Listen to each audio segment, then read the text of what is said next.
Good morning, students. Today we have to discussing the new chapters combustions and flame. We use different kinds of fuels here, like for various purposes at home, in industry, and for running automobiles. मतलब अलग अलग fuels का use करते हैं हम automobile industry में, फिर अलग अलग फ्यूल्स जैसे कि घर के अंदर. तो can you name a few fuels used in our Holmes, जैसे कि propane, butane, CNG, LPG, petrol, diesel, kerosene etcetera.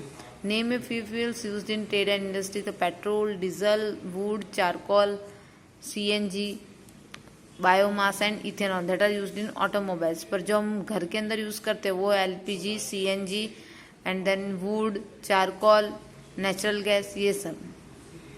Your list will contain fuel like cow dung, wood, coal, charcoal, petrol, diesel, compressed natural gas. You are familiar with the burning of a candle. What is the difference between the burning of a candle and the burning of a fuel like coal?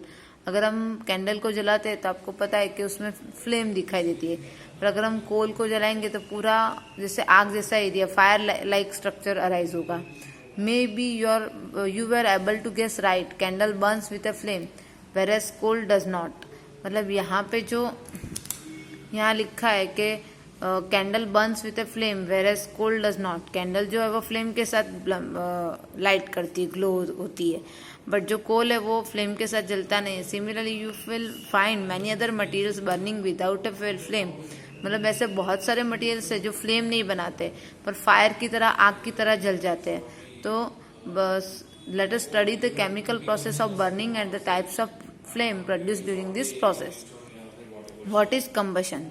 तो recall the activity of burning of a magnesium. आपको पता है कि जब आप magnesium की ribbon को oxygen की प्रेजेंस में क्या करते हो, जलाते हो, तो उससे क्या होता है, मैग्नीशियम ऑक्साइड बन जाता है. मैग्नीशियम ऑक्साइड जब बनता है तो उसमें से वाइट डेजलिंग लाइट दिखाई देती है.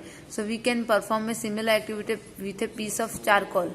Hold the piece of a pair of tongs and bring it near with the flame of a candle. अगर हम चारकोल के टुकड़े को कैंडल के नियर ले जाएंगे या बंसन बर्नर के नियर ले जाएंगे तो we find that charcoal burns in air. Charcoal जो है वो एयर के प्रेजेंस में बर्न हो जाएगा. We know that coal too burns in air and producing carbon dioxide, heat and light.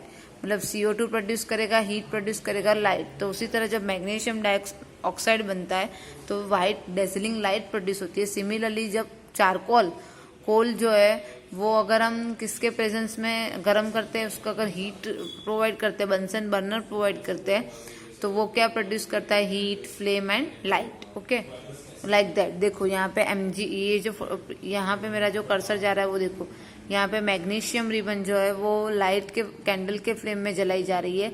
तो जब भी मैग्नीशियम ऑक्साइड बन जाता है तो white light, dazzling light type की स्पार्कलिंग व्हाइट लाइट दिखाई देती है.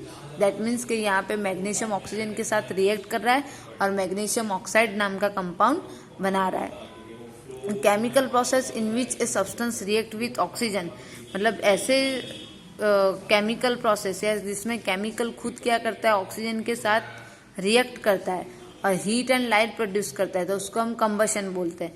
तो what is combustion? In which chemical और element that react with oxygen and producing heat, that is known as combustion.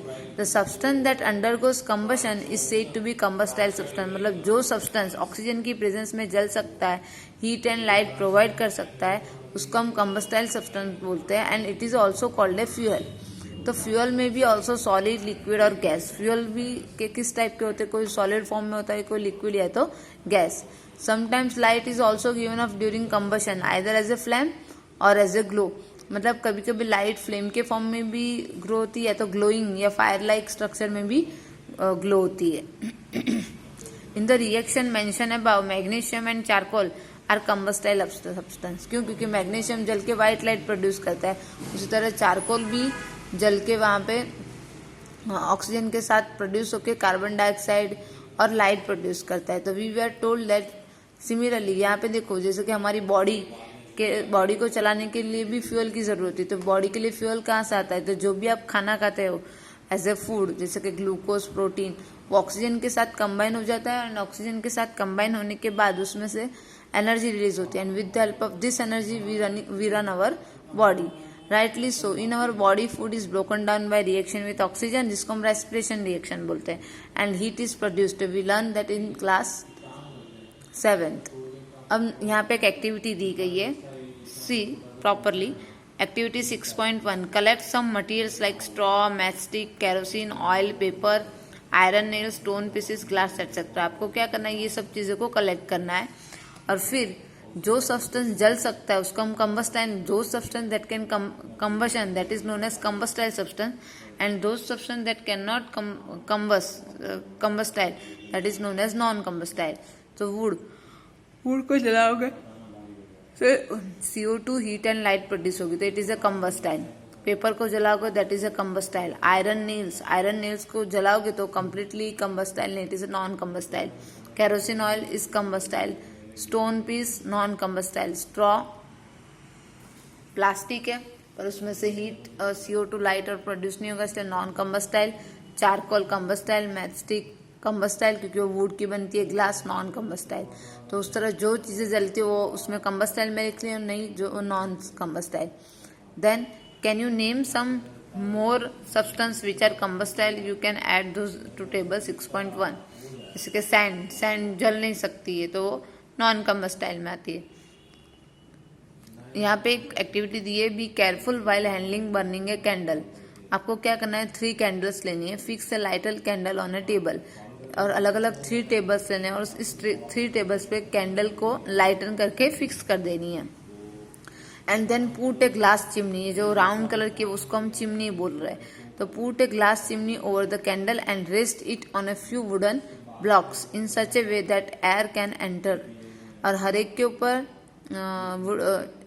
And rest it on a few wooden blocks, हर एक के ऊपर वुडन ब्लॉक्स रखने हैं, in such a way that air can enter the chimney, इस तरह रखना है ताकि एयर चिमनी में आ सके। Observe what happens to the flame, now remove the blocks. अब सबके अंदर से क्या करना है, ब्लॉक्स को रिमूव करना है, let the chimney rest on the table. Again observe the flame, finally put a glass plate over the chimney, watch the flame again. What happens in 3 cases? Does the flame flicker off? Does it flicker and give smoke? Does it burn unaffected? Can you infer anything at all about the role played by air in the process of burning? मतलब हमको तीनों candle के ऊपर ऐसे wooden blocks रख देना है, जैसे इसमें रखा है वैसे इसी तरह सिमिलरली हर एक के ऊपर वुडन ब्लॉक्स रखना है, और फिर देखना है कि हर एक के अंदर जो फ्लेम है वो कंटिन्यूसली जल रही है या फ्लिकर आउट मतलब बुझ जा रही है, बुझ के स्मोक प्रोड्यूस कर रही है। तो we found that for combustion air is necessary, the candle burns freely in case A. Normally in a case के अंदर ऊपर हमने वुडन ब्लॉक नहीं रखा है तो वहां पे इजीली एयर एंटर हो रही है, इसकी वजह से वो एकदम फ्लेम की तरह ग्रो हो रही है। In case B when air does not enter the chimney from below, normally below से एकदम पूरा पैक है, तो ये देखो यहाँ पे पट्टी रखी है तो यहाँ से एयर आ सकती है, और यहाँ पे हमने क्या किया है, ऊपर वुडन ब्लॉक दोनों तरफ से क्या हो गया, पैक हो गया है, तो उसकी वजह से ऑक्सीजन अंदर एंटर हो रहा नहीं है। In case of B oxygen does not enter the chimney from below and the flame flickers, मतलब कि बुझ जाती है and produces smoke. And in C the flame finally goes off because the air is not available, क्योंकि यहाँ पे भी क्या है, एयर अवेलेबल नहीं, इसलिए दोनों केस में यहाँ पे फ्लेम बुझ जाएगी। तो we have read that the sun produces its own heat and light, so it is also some kind of combustions. In the sun, heat and light are produced by nuclear reaction. You will learn about this process in higher classes. आपको पता है कि nuclear reaction में सन जो है वो बहुत important point बताता है। Then activity 6.3, place a piece of burning wood और charcoal on the iron plate और तवा। आपको पता है कि अगर हम बर्निंग वुड और चारकोल के ऊपर आयरन प्लेट तवा को रखेंगे, cover it with glass jar और ए टम्बलर और a transfer plastic jar, observe what happens, does charcoal stop burning after some time, can you think of the reason why it stop burning. तो normally जब भी इसके ऊपर आप क्या करोगे, कवरिंग कर दोगे, बर्निंग वुड और तवा के ऊपर तवा रख दोगे and cover it with glass jar और प्लास्टिक जार, तो क्या होगा, उससे जो भी तवा है वो मोर हीटेड हो जाएगा ज़्यादा से ज़्यादा, और नीचे का जो नीचे चारकोल और वुड रखा होगा वो भी धीरे धीरे क्या हो जाएगा, बुझ जाएगा। रीज़न के वहाँ पे ऑक्सीजन मिल रहा नहीं तो जब भी कंबशन की प्रोसेस होती है तो वहाँ ऑक्सीजन आपको नेसेसरी है. We have to continue this chapter in next lecture. Thank you.